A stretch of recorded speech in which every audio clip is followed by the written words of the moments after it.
lot of the same type of offensive objectives, to play fast, to give people one-on-one responsibilities. Their coach does a great job putting people in positions where you can only play one thing and making it a one-on-one game. Nico's played really well. He's done a lot for them this year, and his ability to run and scramble has been really big for him. Right behind him is Rob Allen, Columbus Dispatch. Okay, Bob. When you have a game as tough, a loss as tough as Michigan, how do you handle that frustration and not blame other people? How do you keep it, how do you handle the accountability? I guess it got pretty heated. The guys yesterday were saying it got pretty heated post-game in the days following. I would say really just at the end of the day, we're a team. It doesn't really matter if somebody doesn't do their job because then that affects the whole team. And you have to go with that specific thing that caused us not to be able to get the job done. And you have to make it right, pretty much. You have to find a way to grow from that and make decisions and play the best game possible based off of your strengths and weaknesses and what we have right now. And yeah, we had to have that as a team to be able to talk to each other and communicate how everybody was feeling and what everybody thought the issues were. But at the end of the day, we're a team and everybody here stands with each other and we gotta go play. Can that make the team closer in some ways, even galvanize the brotherhood even more? Definitely, just getting information out that you have to each other and being more open and honest about everything and how you feel. It's a serious way to express your feelings to somebody that you really care about and you really want the best for. Right behind him, Pat Murphy, 24/7 Sports. The tempo obviously is a big conversation. Coach Knowles was talking about some of the ways you guys have prepared for that, some kind of creative ways in practice. Cody said he did that some in camp even, just to be ready for teams. How have you felt like that has worked, and just having played against this tempo before, how prepared do you guys feel?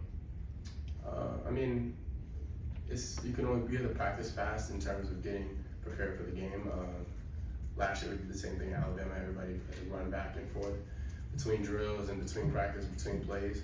And pretty much we've been doing the same thing here, just trying to build up stamina and then being able to play a full game because they play like 80 plays a game. So just being able to do that and do it at a high level is going to be a really big thing. And that recognition of, right, you need to know quickly what's happening, I guess, is just as big as getting lined up, right? Mm-hmm. Just getting the call and being able to get your cleats in the dirt is going to be really big, just to be able to play fast and play physical. And you have your eyes in the right place. If you have to get the call in fast, it's way better than looking for the call late. Third row left, Dan Holt, 11 Warriors. Caleb, there was talk that you were kind of one of the guys who took on a leadership role after that Michigan game, kind of in the team meetings you guys had. Is that true? And if so, what was your message to the team? I mean, I would say I was just the person that I was the whole season. I wouldn't say I did anything more, did anything less than I've done all season in terms of leadership. But yeah, I mean, everybody had to step up. Guys like Emeka, guys like JT, Jack. Everybody had to step up in terms of trying to get the team back on track and where we're going to go.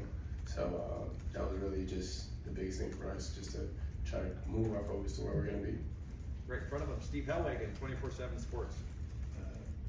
Caleb, this season you've been recognized pretty widely, for your play. Just in your mind, what you came to Ohio State to accomplish, how did your expectations, I guess, meet up with how you feel you've played up to this point, I guess? I feel like I made the plays that came to me, and that's really all we can control. I've had more opportunities as the years progressed and been in spots to be around the ball.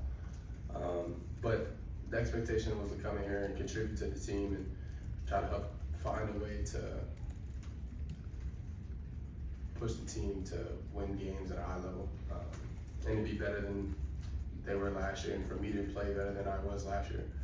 So really just coming to try to grow with myself and with the team. So that was my big goal, and I feel like I've done a good job and the team has done a good job progressing through the year and getting better. So yeah, that's all I can say about that. Over here to the right, Tim May, Letterman Row. Yeah, Caleb, if you stand here right now, does this feel like a different season? What does it feel like for you going into the playoffs? Y'all didn't get the goal you wanted necessarily in the regular season, but here you are, right? I mean, what is that sense that you have right now that's different maybe about the regular season? I mean, everybody wants to say it's a new season in terms of because it is. Everybody's 0-0 right now. If you win, you could keep going. If you lose, you're done.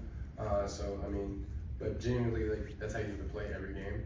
You have to play every game like it's your last game. So for me, I don't think it's really any difference. You have to go play at a high level every game, and that can't be based upon is it a playoff game or is it anything else. You have to go play every game like it's the same thing.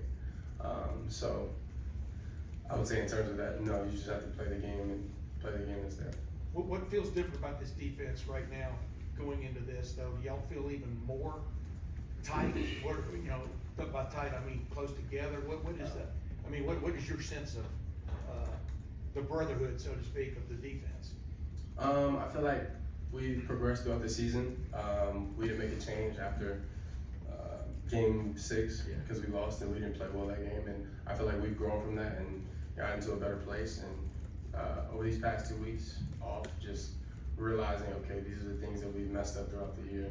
These are what we need to fix. These are what this team is trying to exploit on us. So just really going back through everything, seeing what we can do better for this coming game and for the next coming games. Last couple questions. Deep, Tony Girdman, Buckeye Health. Caleb, how does the Tennessee's wide splits with the receivers impact you as a defender? I feel like it makes the game more of a one-on-one game. It makes your receivers and your DBs have to play a separate game than the guys up front. And it makes it truthfully like those guys have to do their job and these guys have to do your job. You got to be able to stop the run with the people that you have in the run fit, and you have to be able to stop the pass with the people that you have out there. So that's what they do, and they do it at a really elite level. So it's gonna be tough to go against. And final question, Joey Kaufman, Columbus Dispatch. Caleb, Coach Knowles was talking about the speed at which you guys are able to call in plays is built for tempo because of how fast you get the play call in. What, as a player, what kind of advantages that gives you just the speed of which stuff is called in?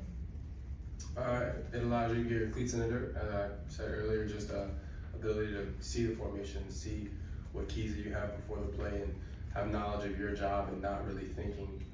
Being able to play and not think during the game is a really big thing. So whenever you can get the call in faster and play at a high level and play without thought, that's a really good thing for your team. Caleb, thank you very much. Appreciate y'all. Thanks, Caleb.